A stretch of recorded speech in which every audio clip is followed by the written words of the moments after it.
എല്ലാ മാന്യ സുഹൃത്തുക്കൾക്കും സിനിമ എന്ന യൂട്യൂബ് ചാനലിന്റെ ഏറ്റവും പുതിയ വീഡിയോയിലേക്ക് സ്വാഗതം. നടന്ന സംഭവം എന്ന് പറയുന്ന ഇന്ന് റിലീസ് ചെയ്ത ബിജു മേനോൻ ചിത്രത്തിന്റെ റിവ്യൂ നിങ്ങളുമായിട്ട് പങ്കുവെക്കാൻ വേണ്ടിയാണ് ഞാൻ ഇന്ന് വന്നിരിക്കുന്നത്. സുരാജ് വെഞ്ഞാറമൂടെന്ന് പറയാതിരുന്നതിന് വേണ്ടിയുള്ള കമന്റുകൾക്ക് വേണ്ടി സുരാജ് വെഞ്ഞാറമൂടെന്ന് അറിയാതെ പറയാതിരുന്നതാണ്. എന്തിനേലും ബിജു മേനോനും സുരാജ് വെഞ്ഞാറമൂടും കൂടി അഭിനയിച്ച ചിത്രത്തെക്കുറിച്ചുള്ള റിവ്യൂ നിങ്ങളുമായിട്ട് പങ്കുവെക്കാൻ വേണ്ടിയാണ്. ഈ ഒരു സിനിമ നല്ലതാണോ ചീത്തയാണോ എന്ന് അറിയാൻ വേണ്ടി മാത്രമായിട്ട് വന്നിരിക്കുന്നവർക്ക് ഫാമിലി ആയിട്ട് സിനിമ കാണണം, അത്യാവശ്യം തരക്കേടില്ലാത്തൊരു സിനിമ കാണണമെന്ന് ആഗ്രഹിക്കുന്ന ഏതൊരാൾക്കും ധൈര്യമായിട്ട് ടിക്കറ്റ് എടുക്കാവുന്ന ഒരു ചിത്രമാണ്. അതല്ലാതെ മറ്റുള്ള കാറ്റഗറിയിൽപ്പെട്ട ആളുകൾ, അതായത് ഒരു ഫാമിലി ചിത്രം കാണണമെന്ന് ആഗ്രഹിക്കാത്ത ആളുകൾക്ക് ഈ സിനിമ എങ്ങനെയാണെന്ന് എനിക്ക് തോന്നുന്നില്ല, വർക്കാവോ എന്ന് എനിക്ക് തോന്നുന്നില്ല. ഒരു പക്ഷേ അവർക്ക് ഭയങ്കര ലാഗായിട്ട് തോന്നിയേക്കാം, അല്ലെങ്കിൽ ക്ലീഷേ എന്നൊക്കെ പറഞ്ഞിട്ടുള്ള ഡയലോഗുകളൊക്കെ മെഗാ സീരിയൽ എന്നൊക്കെ ചിലപ്പോൾ പറഞ്ഞു കളഞ്ഞേക്കാം. എന്ത് തന്നെയായാലും ഇതൊരു കുടുംബ ചിത്രമാണ്. കുടുംബത്തിനകത്ത് നടക്കുന്ന പ്രശ്നങ്ങളാണ് ഈ സിനിമയിൽ കാണിക്കുന്നത്. അപ്പോൾ അതുകൊണ്ട് തന്നെ ഒരു കുടുംബത്തിന് വേണ്ടിയുള്ള ഒരു സിനിമയാണ് എന്ന് കൂടി പറയാൻ പറ്റും.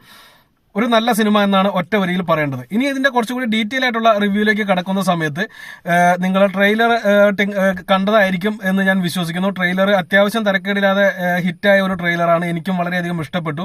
അതുകൊണ്ട് തന്നെയാണോ അതോ ബിജു മേനോന്റെ തലവൻ എന്ന് പറയുന്ന സിനിമ അത്യാവശ്യം നല്ല രീതിയിൽ ഹിറ്റായി മാറിയത് കൊണ്ടാണോ എന്നറിയത്തില്ല. ഫസ്റ്റ് ഷോ അത്യാവശ്യം തരക്കേടില്ലാത്ത തിരക്കിലാണ് ഞാൻ പടം കണ്ടത്. സാധാരണ ആ ഒരു തിയേറ്ററിൽ അത്രയധികം ആളുകൾ സാധാരണ വന്നോന്നുണ്ടെങ്കിൽ നല്ല ഒരു സ്റ്റാർ ഉണ്ടാവണം. ആ ഒരു സ്റ്റാർ വാല്യൂ ഇല്ലാത്ത സിനിമയായിട്ടും ഇത്രയധികം തിരക്ക് കാണാൻ സാധിക്കുന്ന ഒരു പക്ഷെ ഈ പറഞ്ഞ മാതിരി ട്രെയിലർ ഉണ്ടാക്കിയ ഒരു ഇമ്പാക്റ്റോ അല്ലെങ്കിൽ തലവന്റെ വിജയമോ ആയിരിക്കാം. എന്ത് തന്നെയാലും സിനിമ കാണാൻ തുടങ്ങിയപ്പോൾ തന്നെ നമുക്ക് ആ ട്രെയിലറിൽ കണ്ട ഭാഗങ്ങളൊക്കെ തന്നെയാണ് ആദ്യമേ തന്നെ കാണിച്ചു പോകുന്നത്. ട്രെയിലർ നിങ്ങൾ കണ്ടിട്ടുണ്ടാവും. ഒരാൾ ഒരു കോളനി മീൻസ് ഒരു അത്യാവശ്യം തരക്കേടില്ലാത്തൊരു കോളനിയിൽ വാടകയ്ക്ക് താമസിക്കാൻ വരുന്നതും പുതിയ താമസക്കാരനായിട്ട് വരുന്നതും അയാൾ അവിടെയുള്ള സ്ത്രീകളുമൊക്കെ ആയിട്ട് വളരെയധികം അടുപ്പത്തിലാവുന്നതും അതിൽ അസ്വസ്ഥരാകുന്ന ആ മറ്റ് സ്ത്രീകളുടെ ഭർത്താക്കന്മാരുടെയൊക്കെ കഥയാണ് നമ്മൾ ട്രെയിലറിൽ കണ്ടത്. അത് തന്നെയാണ് സിനിമ എന്നും കൂടി എടുത്തു പറയേണ്ടതുണ്ട്. മറ്റുള്ളവന്റെ ഭാര്യയുമായിട്ട് സൗഹൃദത്തിലാവുന്നത് കാണുമ്പോൾ അതിൽ ചൊറിയുന്ന മറ്റ് ചില ആളുകളും കൂടി ഇതിനകത്തുണ്ട്. വല്ലതും മനസ്സിലായോ ആവോ? ഒന്നും കൂടി ഒന്ന് റീ അടിച്ച് കണ്ടുപോക്കിയാൽ നിങ്ങൾക്ക് മനസ്സിലാവും. അപ്പോൾ ആ രീതിയിലുള്ള ആൾക്കാരുടെ കഥകൾ കൂടി ഇതിനകത്ത് കാണിച്ചു വിടുന്നുണ്ട്. ഫസ്റ്റ് ഹാഫ് നല്ല കോമഡിയിൽ തന്നെയാണ് പടം പോകുന്നത്. എല്ലാവരുടെയും നടന്ന സംഭവം എന്ന് പറയുന്നത് സിനിമയിൽ ഒരു സംഭവം നടക്കുന്നതിനെ ബേസ് ചെയ്തിട്ടാണ് എന്നുണ്ടെങ്കിലും ഇത് യഥാർത്ഥത്തിൽ കേരളത്തിലെ പല സ്ഥലങ്ങളിലും നടക്കുന്ന സംഭവങ്ങളൊക്കെ തന്നെയാണ്.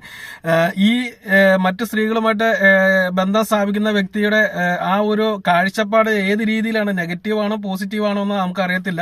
ആ ഒരു സംഭവം ഇതിനകത്ത് കാണിച്ചു പോകുന്നുണ്ട്. എന്തിനേലും നല്ല രീതിയിൽ തന്നെ പടം ഫസ്റ്റ് ഹാഫ് മുന്നോട്ട് പോകുന്നുണ്ട്. ബിജു മേനോന്റെ നല്ല പ്രകടനം തന്നെ കാഴ്ചവെച്ചിട്ടുണ്ട്. കൂടെ അഭിനയിച്ചിട്ടുള്ള എല്ലാ പെണ്ണുങ്ങളും നല്ല പെർഫോമൻസ് തന്നെ കാഴ്ചവെച്ചിട്ടുണ്ട്.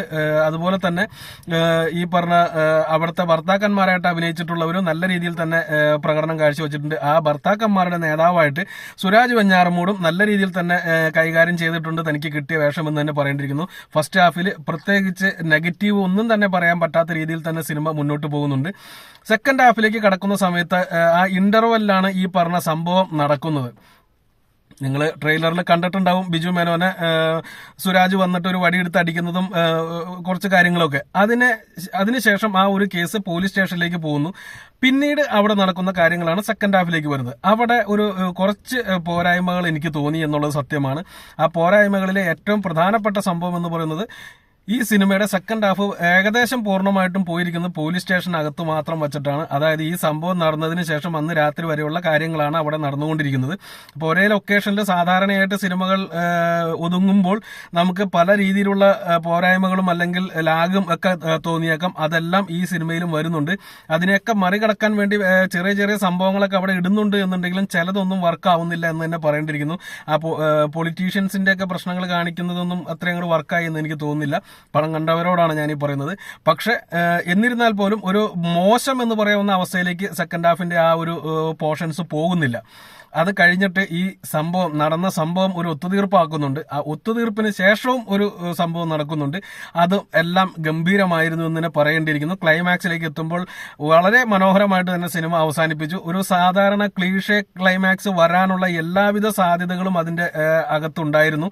അതിനെ മറികടന്നുകൊണ്ട് നോർമലി എന്താണോ സംഭവിക്കുന്നത് ആ ഒരു സംഭവം അങ്ങനെ തന്നെ കാണിക്കാനായിട്ട് സംവിധായകനും തിരക്കഥാകൃത്തും തുനിഞ്ഞിട്ടുണ്ട്. അത് ഈ സിനിമയ്ക്ക് ഗുണം ചെയ്യുമെന്ന് തന്നെ ഞാൻ വിശ്വസിക്കുന്നു. വിശ്വസിക്കുന്നു. കാരണം ആ ഒരു നോർമലി ഉള്ള ആ ഒരു ക്ലീഷേ ക്ലൈമാക്സ് വന്നിരുന്നെങ്കിൽ നമുക്ക് ഇത്രയും അങ്ങോട്ട് ഇമ്പാക്ട് ഈ സിനിമയ്ക്ക് അല്ലെങ്കിൽ കണ്ടു കഴിഞ്ഞവർ ഇറങ്ങുന്നവർക്ക് ഉണ്ടാവില്ലായിരുന്നു എന്നുള്ളത് ഒരു സത്യമാണ്. ഒരു സ്ത്രീപക്ഷം എന്ന് പറയുന്ന ഒരു സംഭവം കൂടി അവിടെ ഉൾക്കൊള്ളിക്കാനായിട്ട് ആ ക്ലൈമാക്സിൽ അവർ ശ്രമിച്ചു എന്നുള്ളതാണ് സത്യം. എന്ത് തന്നെയാലും നല്ല ഒരു സിനിമ കണ്ട ഒരു ഫീലോട് കൂടി തന്നെയാണ് ഇറങ്ങി വന്നിരിക്കുന്നത്. ഈ പറഞ്ഞ പോലെ ഫാമിലി ആയിട്ട് കാണുമ്പോൾ പിള്ളേർക്ക് കാണാൻ പറ്റാത്തതായിട്ട് എന്തെങ്കിലും ഉണ്ടോ എന്ന് ചോദിച്ചാൽ പിള്ളേർക്ക് കാണാൻ പറ്റാത്തതായിട്ടൊന്നും തന്നെയില്ല. പക്ഷെ ചില ഒരു ഡയലോഗുകളൊക്കെ അത് എന്താണച്ചാ എന്ന് ചിലപ്പോൾ മക്കൾ ചോദിച്ചേക്കാം. ആ ഒരു സംഭവം ഒരു സിറ്റുവേഷനിൽ വരുന്നുണ്ട്. അത് ഒഴിച്ചു നിർത്തി കഴിഞ്ഞാൽ ബാക്കി എല്ലാം തന്നെ ഫാമിലിക്ക് എൻജോയ് ചെയ്യാവുന്ന ഒരു സംഭവം തന്നെയാണ്. എന്ത് തന്നെയാലും ഭാര്യയ്ക്കും ഭർത്താവും ധൈര്യമായിട്ട് ഇരുന്ന് കാണാവുന്ന ഒരു സിനിമ തന്നെയാണ്. ആരും മോശം പറയാനുള്ള സാധ്യത കാണാത്ത ഒരു സിറ്റുവേഷൻ കൂടിയാണ് ഇത്. ഒരു നോർമൽ എന്താ പറയുക, ഒരു വലിയ അത്ഭുതങ്ങളൊന്നും സൃഷ്ടിക്കാതെ ഒരു തരക്കേടില്ലാത്ത ഒരു വിജയം നേടിപ്പോകാൻ സാധ്യതയുള്ള ഒരു ചിത്രം കൂടിയാണ് നടന്ന സംഭവം എന്ന് ഞാൻ വിലയിരുത്തുന്നു.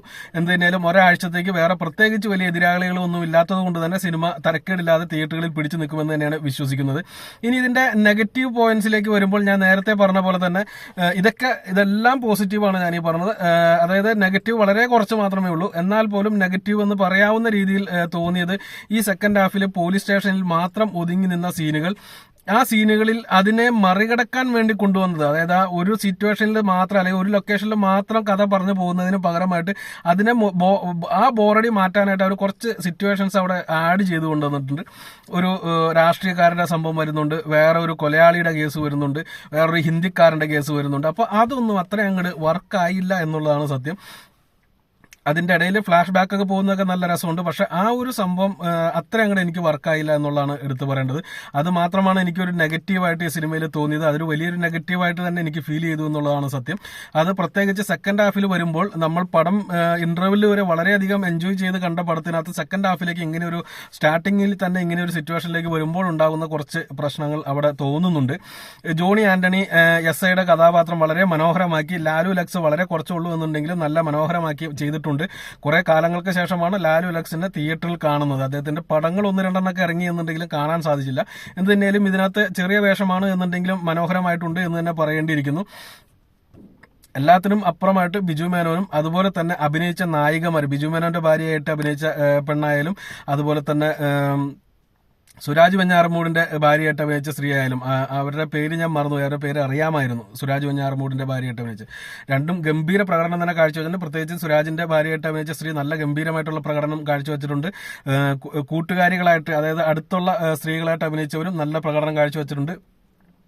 ബിജു മേനോന്റെ മകളായിട്ട് അഭിനയിച്ച പെൺകുട്ടി വളരെ ചെറിയ വേഷമാണ് എന്നുണ്ടെങ്കിലും എനിക്ക് തോന്നുന്നു നല്ല ഒരു ഭാവി കാണുന്ന മറ്റൊരു ബാലതാരമായിട്ട് ഉയർന്നു വരാൻ സാധ്യതയുള്ള ഒരു പെൺകുട്ടിയാണ് ബിജു മേനോന്റെ മകളായിട്ട് അഭിനയിച്ചത് എന്നാണ് എനിക്ക് തോന്നുന്നത്. അത് എന്റെ മാത്രം തോന്നലായിരിക്കാം. എന്ത് തന്നെയാലും ഈ ഒരു സിനിമയ്ക്ക് ഞാൻ ഒരു ഫുൾ സപ്പോർട്ട് ചെയ്യുന്നു. ഈ സിനിമ റേറ്റിംഗ് എന്നോട് ചോദിക്കുകയാണെങ്കിൽ ഒരു 3 സ്റ്റാർ വരെ കൊടുക്കാൻ സാധിക്കുന്ന ഒരു സിനിമയായിട്ടാണ് എനിക്ക് തോന്നിയത്. ഒരു ഫാമിലി ടിക്കറ്റ് എടുത്തു കഴിഞ്ഞാൽ ഈ സിനിമയ്ക്ക് സന്തോഷത്തോടു കൂടി തന്നെ കണ്ട് ഇറങ്ങി വരാം. നല്ല ഭാര്യയും ഭർത്താവും ആയിരിക്കണം എന്നുള്ളൊരൊറ്റ ഗ്യാരണ്ടി ഉള്ളൂ. അവിടെ എന്തെങ്കിലും ഊടായ്പ കാണിക്കുന്ന വ്യക്തികളാണ് നിങ്ങൾ എന്നുണ്ടെങ്കിൽ ദയവ് ചെയ്ത് ഈ സിനിമ കാണാൻ പോവാതിരിക്കുക. കാരണം ഇങ്ങനെയുള്ള ഊടായ്പകളാണ് ഈ സിനിമ മൊത്തം പറയുന്നത്, ഈ ഫാമിലിക്കകത്ത് നടക്കുന്ന ഊടായ്പകൾ. അപ്പോൾ അതുകൊണ്ട് നല്ല ഫാമിലീസ് പോയി കാണാൻ ശ്രമിക്കുക. ഓക്കെ, അപ്പോൾ അടുത്തൊരു വീഡിയോ ആയിട്ട് വീണ്ടും വരാം. നിങ്ങൾ കണ്ടവരാണ് എന്നുണ്ടെങ്കിൽ നിങ്ങളുടെ കമന്റുകൾ താഴെ പ്രതീക്ഷിക്കുന്നു. നന്ദി, നമസ്കാരം.